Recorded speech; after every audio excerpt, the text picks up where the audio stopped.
नाज़रीन भलीकार चवंदासीं breaking news असां शेयर कंदासीं। इलेक्शन कमीशन पीटीआई जे इंट्रा पार्टी इलेक्शन के करदम करार ॾेई छॾियो आहे। पीटीआई के बेट जो निशान न मिलंदो।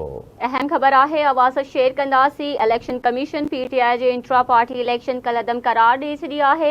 आवाज़ खबर शेयर कंदासीं। अहम खबर है पीटीआई के बेट जो निशान न मिलंदो। पीटीआई इंट्रा पार्टी इलेक्शन पंहिंजे आइन मौजूब न कराए। आवाज़ खबर शेयर कंदासीं। अहम खबर है इलेक्शन कमीशन पीटीआई जी इंट्रा पार्टी इलेक्शन कलदम करार ॾेई छॾी। जे नाज़रीन असां जॉइन कयो आहे ब्रेकिंग न्यूज़ असां शेयर कंदासीं। पीटीआई का बेट जो निशान भी खसजी वियो। पीटीआई के बेट जो निशान न मिलंदो। इलेक्शन कमीशन सुप्रीम कोर्ट जे हुकुम ते अज फैसलो बुधाए वरतो आहे। इलेक्शन कमीशन जो चवण है पीटीआई इंट्रा पार्टी इलेक्शन पंहिंजे आइन तहत न कराए सघी आहे। ॻाल्हि कंदासीं इस्लामाबाद में आवाज़ न्यूज़ जो ब्यूरो चीफ कुर्बान बलोच साहब असां लाइन ते मौजूद है। जी कुर्बान साहब, इलेक्शन कमीशन अज फैसलो बुधाए छॾियो।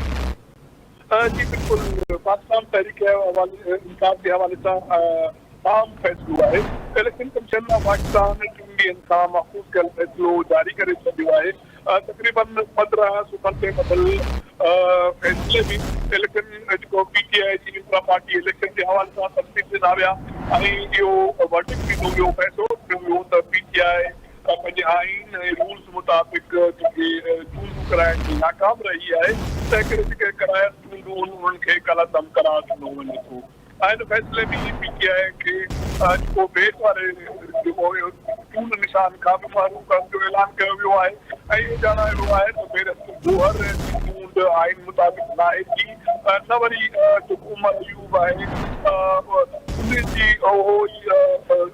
उनजी सेक्रेटरी तौर कामयाब थी सघे। उन करे पार्टी हाणे हलाईंदो नई चूंडुनि ताईं उहो चीफ रही कंट्रोल में पार्टी हलंदी।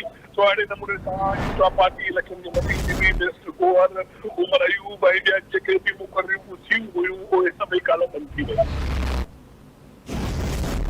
अच्छा कुर्बान साहब, छा थींदो आहे आइनी ऐं कानूनी हिसाब सां छा सूरत-हाल जुड़ंदी आहे जेकॾहिं कंहिं पार्टीअ खे को चूंड निशान अलाट नथो थिए या जेको जीअं पीटीआई जो बेट वारो निशान हुयो उहो उन्हनि खे न मिली सघियो आहे, त छा हाणे जेके उम्मीदवार हूंदा उहे आज़ाद हैसियत सां चूंड विढ़ंदा या उन्हनि जो मुस्तक़बिल छा हूंदो? जी बिल्कुल इहो ई थींदो। हाणे जेको पीटीआई जो सिंबल न मिलंदो, चूंड निशान न मिलंदो, छो त सियासी जमातुनि खे गॾियल तौर ते चूंड निशान मिलंदो आहे। ऐं जेके बि उम्मीदवार नामज़द कंदा आहिनि उन्हनि खे सर्टिफिकेट जारी कबो आहे जंहिंमें उनजी जेका चूंड निशान साॻियो ई सभिनी उम्मीदवारनि लाइ उन्हनि चूंड निशान दर्ज हुए सर्टिफिकेट रखंदड़ उम्मीदवार चूंड विढ़ंदा आहिनि।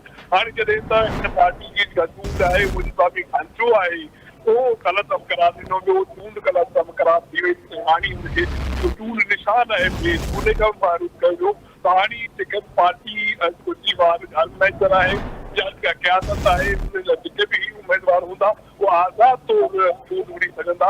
ऐं अॻु में तव्हांखे यादि हूंदो त जॾहिं मुस्लिम लीग नून जे हवाले सां इहो मामिलो आयो जॾहिं नवाज़ शरीफ़ थी वियो त सेनेट में चूंडूं थियूं। उन में मुस्लिम लीग पंहिंजा उम्मीदवारनि उहो पार्टी जे फोरम बजाए आज़ाद उम्मीदवार तौर बीहारिया हुया। त साॻियो ई इहो फार्मूलो हाणे पीटीआई जे आम चूंडूं और पीटीआई बि उहो एडॉप्ट कंदी।